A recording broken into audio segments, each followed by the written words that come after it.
13 साल, सिर्फ 13 साल की उम्र, 5 दिन की कथित कैद और एफआईआर व पुलिस जांच में सामने आए बेहद गंभीर आरोप।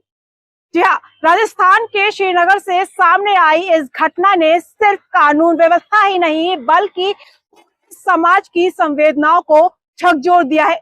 आखिर एक मासूम इस जाल में कैसे फंसी, पुलिस जांच में अब तक क्या क्या सामने आया और इस मामले में अब तक क्या कार्रवाई हुई, देखिए हमारी ये विशेष रिपोर्ट। 18 जून श्री विजयनगर से 13 वर्षीय एक बच्ची के लापता होने की सूचना मिलती है। परिवार को उम्मीद थी कि वह कुछ ही देर में घर लौट आएगी, लेकिन समय बीतने के साथ ही उनकी चिंता बढ़ती चली गई। परिजनों की शिकायत पर एफआईआर दर्ज हुई और पुलिस ने जांच शुरू की।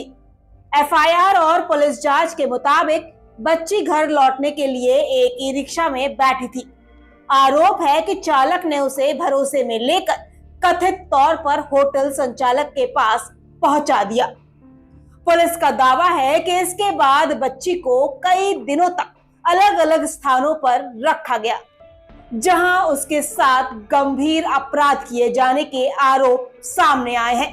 इस पूरे मामले ने लोगों को इसलिए भी झकझोर दिया है क्योंकि आरोप सिर्फ एक व्यक्ति पर नहीं बल्कि एक संगठित नेटवर्क पर लगे हैं। पुलिस की जांच आगे बढ़ी तो कई नाम सामने आए और कार्रवाई का दायरा भी बढ़ता चला गया। पुलिस के अनुसार 22 जून को बच्ची को बरामद कर लिया गया। अब तक इस मामले में 12 आरोपियों को गिरफ्तार किया जा चुका है। वहीं जांच के दौरान कई होटल भी प्रशासन की कार्रवाई के दायरे में आए हैं। साथ ही पुलिस और प्रशासन का कहना है कि इस मामले से जुड़े हर पहलू की जांच की जा रही है और बाकी आरोपियों की तलाश जारी है। इसी बीच इस घटना को लेकर पूरे इलाके में आक्रोश देखने को मिला है और सोशल मीडिया पर भी न्याय की मांग तेज हो गई है। आप विश्वास रखते हो, जो सजा आप कहेंगी वो सजा उन्हें दी जाएगी। बिल्कुल आपके सामने खड़ा करूंगी, आपके सामने खड़ा करूंगी, बिल्कुल आपके सामने, है ना। आप विश्वास करिए, ऐसे नहीं, ऐसे कोई किसी को मार के ऐसे नहीं भाग जाएगा। उनको पैर तोड़ दिए होते, मैं उनको पूरी जिंदगी लेके बैठी होती, मैं क्यों दोनों पैर तोड़ दिए होते, उनका हाथ भी तोड़ दिए होते और उनकी जान छोड़ दी होती। मैं पूरी लाइफ उनको लेके ऐसे ही पूरी जिंदगी काट लेते और लेकिन जान से मार डाले, जान से मार डाले, मेरी दुनिया खत्म हो गई। उस मासूम की आवाज सिर्फ एक पीड़िता की नहीं बल्कि उस दर्द की गवाही है जिसे शब्दों में पूरी तरह बयां करना शायद कभी संभव नहीं। यही वजह है कि यह मामला सिर्फ एक आपराधिक घटना नहीं रहा बल्कि बच्चों की सुरक्षा, मानव तस्करी और महिलाओं के खिलाफ अपराधों को लेकर पूरे समाज के सामने कई गंभीर सवाल खड़े कर गया है। हर ऐसी घटना के बाद सवाल वही उठता है कि क्या सिर्फ गिरफ्तारी ही काफी है या फिर जरूरत उस व्यवस्था को और मजबूत करने की है जिससे कोई मासूम दोबारा ऐसी दरिंदगी का शिकार न बने, क्योंकि न्याय सिर्फ सजा से नहीं बल्कि ऐसी घटनाओं की पुनरावृत्ति रोकने से भी मिलता है। फिलहाल पुलिस इस पूरे मामले की जांच में जुटी है।